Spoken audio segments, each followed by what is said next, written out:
Welcome to the channel. That's basically my gamer tag. Sakpase, welcome. Thank you for coming. Today we're talking about Squid Game. So Squid Game is in that realm of shows on Netflix that blows up really fast out of nowhere. It's like on those Stranger Things, the Lupin, those type of shows like Bird Box. Like it goes into that category with that movie. Like just those really just blow up really fast. You feel me? But at the same time, it's in that category with like Lupin, IP Man, those really good stories with subtitles that pretty much call out every person that uses the fact that subtitles are present as an excuse to not watch anime. Literally, I bet every single person watching this has at least one person they know that every time you ask them why they don't watch anime, they're like, I don't know how you can watch anime. I can't watch something and read at the same time. I don't know how you do that. That seems so stressful. Like, no, it's worth it. It's definitely worth it. Anime has higher quality than most of the shows that are reality TV and all that shit. But basically, we're reviewing Squid Game. It's a Korean show directed by a guy whose name I'm not even going to try and pronounce. God damn it, how they named it. Like, I can imagine being in a hospital and they're just like, okay, what would you like to name your kid? Hwang Dong-hyuk. Like the pronunciation, are Korean people just used to that? Am I allowed to ask these questions without getting canceled? This is my first video. I'm not trying to get canceled already. But basically, yeah, those people who don't watch anime because of subtitles, y'all reasoning makes about as much sense as Brad Beal's reasoning for not getting the vaccine. I'm a Washington fan, so I can clown Brad Beal and every player that plays for Washington and talk shit about every single game we win while realizing that we're ass, just because I can. Too bad. Yeah, so, yeah, except for Kuz and Bertans. I don't want them on our team. I really don't want them on our team. Bertans hasn't shot the ball well in like 2 years now. Yeah, so anyway, Squid Game is basically a show that follows Ji-hoon as Ji-hoon. Yeah, I said it right. God damn it. Ji-hoon. It follows Ji-hoon and 6 others whose personalities make them more interesting than the 449 other people who decide to let themselves get slapped in the face. These 6 other characters being Il-nam, Deksu, Sung-woo, Ali, Min Yeo, and Bae Byeok. Bae Byeok, my girl. I killed those name pronunciations. I don't want to hear nothing about it. Bae Byeok's my favorite character. I refuse to share with the rest of the world. Y'all can have Ji Young. I think I said her name right too. But yeah, episode 1 starts out by introducing us to the concept of the Squid Game. It's an old game played by kids in Korea in the 70s and 80s, back in the day, you feel me? It's basically what they had when we had... What game did we have? What games did we have? I'm a 2000 baby. I don't know why I'm trying to guess what games my parents had. But yeah, fill in whatever game you played growing up. That's what Squid Game was for those kids. It was basketball for me, I guess. Sure. But yeah, Squid Game is basically a game played in Korea in the 70s and 80s by kids, and it is actually a major plot point for the show. A lot of people say Squid Games is the name of the show. It's actually Squid Game. Correct yourselves. Correct yourselves. It's Squid Game. If I hear one more person call it Squid Games, they're getting traded. Yeah, but it's Squid Game. And that actually comes back within the 9 episodes, and it's really cool that they use that as a plot point, and it's really cool why that's the plot point for a show. It really pushes the narrative of the show. Jesus Christ, can you tell this is my first video? But yeah, after explanation of the Squid Game, we're introduced to Ji-hoon. Ji-hoon is a middle-aged man who is in so much debt that his only form of income is being a chauffeur, or basically receiving an allowance from his mother, who seems to care more about his daughter than him, to be honest. Like, he is probably on Goku tiers as a dad, where you can tell he cares about his kid, but his ability to... Deadass, he wants to do everything but be a dad, bro. Like, Goku want to go out and save planets, fight strong people, but he don't want to be a dad. He leaves that to Piccolo. Who's Ji-hoon's equivalent to Piccolo? Sang-woo? Hell no. Sang-woo's like Vegeta, bro. Yeah, okay, so yeah, Ji-hoon is Goku basically. Ji-hoon is the Korean Goku. Y'all have one now. Congrats. Yeah, but his only forms of income are being a chauffeur and gambling away the little money that he does receive from his mother, who I feel so bad for. And just seeing what she has to go through, it shows why you gotta love your parents, man. That shit broke my heart. But Ji-hoon is really one of the most interesting characters I've ever watched, to be honest. The show throws me back and forth on how to feel about him, and it does that with a lot of its characters at one point, to be honest. Like, every single character in the show, you kind of have this feeling where you see why they're likable, but then they do some shit where it's like, come on, man, why the hell you gotta do that? Now I can't root for you no more. Like, at some point in the show, everybody makes a decision that makes them look like a bad person, but then they turn around and make a decision that makes them look like a good person. The only person in the show who doesn't have a moment like that is Deksu. No, that guy, he a criminal, man. He a criminal to the T. Him and the doctor, those two, criminals to the T, man. Criminals to the goddamn T. Deksu died in exactly the way he deserved. Cause that just goes to show you, man, you'll gain enemies real quick if you do some shit that he pulled. This man Ji-hoon yells a lot, by the way. He yells more in the first episode than every other character in the whole series, man. This man yells at the weirdest times for the weirdest reasons. And he is very comparable to Dragon Ball characters for some reason. Like, he's a mixture of, like, Kid Goku and Kid Trunks in terms of how spoiled and arrogant he is. You feel me? That man yells a lot. And it portrays him in that one episode really weird. Because, like I said, they go back and forth between portraying him as a good character and a bad one. In the first episode, you could really make the argument that the main character isn't a protagonist. But in every other episode after that, they just make you question your own morals for rooting for him, really. And by the way, just saying this, episode 2 was a better episode than episode 1. Episode 1 gets more attention because of the red light, green light game. That's what got the show trending and all that. I get that. But episode 2 was such a good episode. Like, the equivalent of episode 2 to after following up episode 1 is equivalent of, like, an artist, right? Let's say Lil Nas X, right? Lil Nas X. The song that put him on was Old Town Road, right? That's the song that blew him up. People know him for that song. But then he drops an EP that low-key has better songs on it. You feel me? The EP low-key has better songs on it. And this is Lil Nas X before all the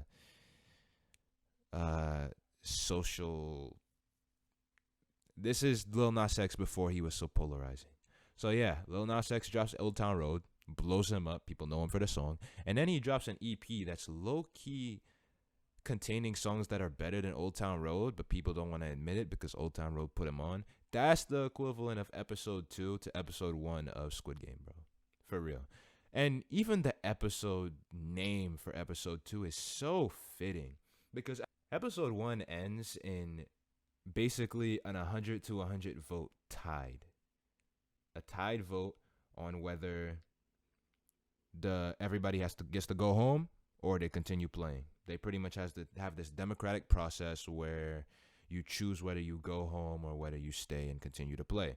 And when I tell you, Squid Game has amazing plot twists. Like, the writers of the show know how to write plot twists. Oh, nah, bro. I'm going to do a whole character analysis on all these characters because this is the perfect series to do something like that too. It's going to be similar to, like, Totally Not Marks type shit. I promise it's going to be way more organized. But Il Nam is misunderstood as hell. He really isn't a bad person. He obviously is the mastermind behind a game that sees a lot of people killing each other for money and competing for money and getting shot and dying and all that bleak shit. But he's really not a bad person at heart. It's similar to Ji-hoon, man. It's similar. Like, he does questionable things. He doesn't make the best choices, but he's human. And you can tell at that core level, he's not a bad person based on how he acts. after gambling away a bunch of money and no. When was it? It was after he got slapped in the face by that guy over and over, and he won that one single time. He basically took that money, and he went and he bought dinner, and he gave some food to a little cat, and it was really a wholesome moment, and it showed us a different side to Ji-hoon that we didn't see for the entirety of that episode. And then he went and he shared the food with his mother. He gave his mother some money, and he was like, "This is your allowance," and it was just a really wholesome moment. And it's moments like that that really create a character. Moments like that where you show the dynamic between them, how they act when they're at their lowest point, and how they act when they're at their highest point. Obviously, his lowest point being when he lost his money to Bae Byeok. Yeah, Bae Byeok. I'm not sharing with the rest of the world. I don't care. How basically his lowest point after those loan sharks caught up to him, and Bae Byeok practically pickpocketed him. So he pretty much had to sign away his physical rights, which is apparently a thing in Korea because they was doing that shit like it was nothing. Seeing him at his lowest point like that, and seeing him yell at random people while he was gambling, trying to focus, and then seeing him when he's on top after he wins a single game. And he's just able to be compassionate. He's able to share. It's similar. Another moment very much like that is after he wins from voting and from betting on 8 and 6. The horse is 8 and 6 because that's his daughter's birthday, which is another really cool thing. This show is really good at just little details that really add up and make it just that much better. But just him winning a substantial amount of money off that, and then he gave the 10,000 won to the woman that was distributing the money. He was like, yeah, take some 10,000 won for himself, and that just showed how compassionate he can be when he's on top. And then after he loses all that money, you can see he comes back and he's like, hey, can I get that 10,000 won back? And it just shows, and you can make that argument that when you're on top, it's very easy to be a good person. It's very easy to be compassionate when you're on top. It's very easy to be apathetic and be more negative when you're at the bottom. But then you look at that for what it really is, and that's really not true. You look at some very rich people, and they are not the most, obviously there are people that are very, they run charities, they do giveaways. There are a lot of very compassionate, wealthy people in the world. But then you look at the other side of it, those rich people that, the Robin Hood incident, for example. How Robin Hood, after GameStop was blowing up and people were exploiting that stock, how they basically crashed the app just so people couldn't keep taking advantage of it. You look at stuff like that. Rich people, there are those rich people out there that really thrive more so on poor people staying poor than on making their own wealth and stuff like that. So there really are two sides to it where you can look at it as, well, yeah, it's easy to be wealthy. It's easy to be compassionate when you're wealthy. But at the same time, it's just as easy to let that wealth corrupt you as it is to let that wealth bring out compassion. And it really shows that in the last episode where Ji-hoon is basically the last, spoiler warning, where Ji-hoon is basically the last survivor. He's lost everybody that he grew a connection with during that whole process of being, and it just shows how you can make connections in any, I call them Team 4. That's a nickname I came up for that team. Basically Sang-woo, Ali, Il-nam, who I called Player 1 through my first time watching the show, to be honest, because I didn't know his name until the last episode, to be honest. It was the same thing with Player 212, Min Yeo. Bro, I liked her for the first episode. They introduced her as a character, and then she annoyed the shit out of me, man. Everything she did was just so annoying. She is the perfect example of a character can do something funny that you like, and then they do something completely irritating. And she's just one of those characters for me. But yeah, basically Team 4, all of them grew connections with each other. Ali, Sang-woo, Bae Byeok, Ji-hoon, all of them grew a connection to each other. And just for him to lose all those connections and Sung Woo, who he basically grew up with, and then he walks out with all that wealth, and he ends up questioning, is it even worth it at this point? Like, especially after losing his mother, after trying to fight so hard to make it up to her. And it's that imperfection where you could be like, okay, you work so hard to earn all this money and you're not even going to use it. But then he kind of snaps out of it and he remembers his promise to Bae Byeok to take care of her brother. He remembers his promise to Sung Woo to take care of his mother. And it's like he chose that empathy. He chose to use that for good. And that's not something that really is as common in the world as you think. He literally leaves Sung Woo's mother a briefcase full of money and disappears without her knowing, because he knew that if he just straight up gave it to her with her full knowledge, she would turn it down. And she would probably know something's up with Sang Woo. So that was just a beautiful thing. And you really see that Ji Hoon is really just a player. And even all of them, they're not, most of them at least, because Dek Soo is a psychopath and Mi Nyeo is a lunatic. So yeah, but you just see, like, most of the people in there weren't bad people. They were just consumed. Like, Sang Woo was consumed by his desire to win and consumed by his, just consumed by all the dark forces that wanted him to embrace the evil nature of the game. Because if you look at it, the VIPs wanted people to act how Sang Woo and Dek Soo acted because it was more entertaining for them.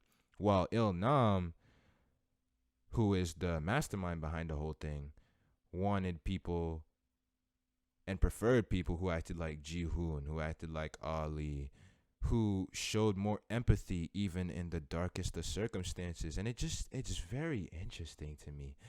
And it's very interesting that you can really see those two different sides of people, and you can really see what people choose to be good and what people choose to be bad. And even in the scene where Ji Hoon chooses to high key manipulate Il Nam into winning the marble game, it shows how you prioritize your survival, and you kind of throw your moral. Everybody has a limit, you know. Everybody has a moral limit where at some point it just becomes about survival. You throw that moral code out the window and it's just about survival. And it's interesting to see someone like Sung Woo, who basically throws that moral code out the window in like the first episode when he votes to stay, because that's how desperate he is. And then you see people like Ji Hoon, who's like back and forth, people like Bae Byeok, who's back and forth, where they don't want to betray their moral code, but they have things they're fighting for, like Bae Byeok for her brother and her mother, Ji Hoon for his daughter and his mother. They have things they're fighting for that you would break your moral code to protect. You will break your moral code to be able to be given the opportunity to provide for them. And that's basically how the VIPs get these people to play this game. That's how they get them to play it, by taking advantage of that desire. And everybody was in there for different reasons. Some people were in there for personal gain. Some people were in there for familial benefits. Everybody had a different motivation, but it shows you how different people with different moral codes all came together to take that opportunity, and all of them broke their moral code to a certain extent, even to the very end. Ji Hoon, at the end of the last Squid Game, wasn't willing to break his moral code to the point of killing Sang Woo directly, to the point Sang Woo, who was just now on his deathbed, realizing that it wasn't worth it. It really wasn't worth it at the end, playing the Squid Game, a game that he played with Ji Hoon, and even said their mothers would call them in to eat after, and even saying that no one is calling them in to eat because they're facing adulthood. They're facing the consequences of their actions. They're not children anymore.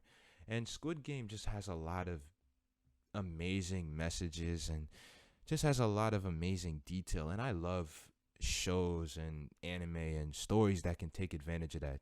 Stories that can have a lot of detail without taking away from the plot itself. That can, damn, I need a pop filter.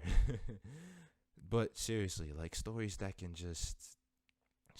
can really send their message home without taking away from the story itself, that can add in little details like Sang-woo's change throughout the story, like Ji-hoon's empathy, like Il-nam's misunderstood character, like Bae Byeok's tough exterior despite her being one of the more caring people in the show. It really makes you think about all the people you interact with on a daily basis. At least for me, it really made me think, and I like when stories can make me think. That's what motivates me to want to review stories like this. Stories that can make you think about how people impact each other and how circumstances impact people and who people become. And I just really love and appreciate the show for being able to give that to me, to the point where I literally binged it all in one night. I was up until like 5 in the morning. I started at like, what was it, 7 p.m., and I watched it until like 5, and I really enjoyed it. And it kept me up. Like, I wasn't falling asleep. That's how much I enjoyed it. And when shows can give you an experience like that, like really immerse you, I love being immersed in shit like that, man. Like The Last of Us, man. Certain animes, really good stories. Um, yeah, just it's beautiful to be able to, Last of Us being used as an example because it's a game and it immerses you even better. Like games like that, Last of Us, Uncharted, God of War, and then you have shows like Lupin that really make you think. You have shows like Squid Game that really make you think about your morals. You have movies like IP Man that are really action oriented movies, but they're about a lot more than the action. They tell more of a story than what you may think. Like Squid Game, every single game played in that show has a message behind it, and the A story and the B stories in that show are just amazing. There's a lot of shit I didn't address, which is why I want to do an individual character analysis series, because it would just be so much fun. Because I'd be able to talk about characters like Junho, who I couldn't give a lot of attention in this video because his contribution to the story is completely different to someone like Sang-woo or Ji-hoon, where they contribute to the A story and Junho contributes to the B story. You can really learn more about the masked man's character and how he ended up being Junho's brother. And just that's why I look forward to season 2, because me personally, I don't think Junho's dead. I don't. I think that death, I don't think he's dead. That's the type of death where it's like, in the next season, it turns out he was still alive all along. Like, no, bro, I don't think he's dead. If he is dead, I'll be surprised, but I don't think he's dead. And I think in season 2, they'll definitely go more into detail in the relationship between those two and what led to the masked man. What's his name? The head man? The first man. That's what it is. The first man. I think they'll go more into detail about why the first man chose to go down that path. And the dynamic of the guards is very interesting to me too. How they basically have a hierarchy based on their shape. There's square, triangle, and circle. Of course, they neglected the X button because people don't be passing in 2K. That had to be why they're referencing it, because people don't be passing in 2K. So why would we add an X button? You know, that's definitely why they're referencing it. And that makes sense why the square button is basically the head, because people love to shoot, you know? So yeah, no, Squid Games is a really good show, and I really enjoyed watching it, to the point that I ended up watching it 2 times over. I really enjoyed watching it, and I really look forward to going deeper into an analysis of all the characters and how they contributed to the story in different ways, and especially to the fact that I did not talk about Bae Byeok enough in this video, or about how they did my man Ali so dirty, and how I can never forgive Sang-woo for that. But even that, bro, like, it's so hard to stay mad at people for making decisions like that, because that one moment just seeing the look on Sang Woo's face when he lets it all sink in, everything he's done, everything they've been through, it makes it hard to feel bad for him for killing Ali. Even though it's still like, come on, bro, you killed my man Ali, but still. And it's a similar feeling with games like The Last of Us. I'm not gonna spoil The Last of Us in this video because I'm probably gonna be reviewing that game at some point. But yeah, this has been the first what do I even call this? Episode? First part? First video? Yeah, we'll go with first episode. We'll go first episode. This has been the first episode of a 2K Player Reviews series.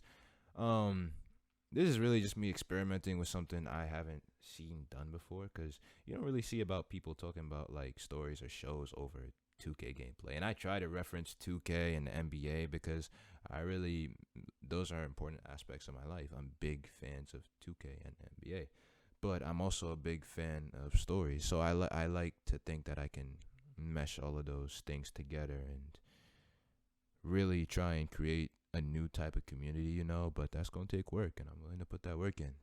But yeah, this has been a 2K Player Reviews episode 1. Thanks for tuning in. If you watched all 27 episodes, I really appreciate you, considering this is my first video. But like, subscribe if you want more, and that's it. I'm going to come up with an outro, I promise.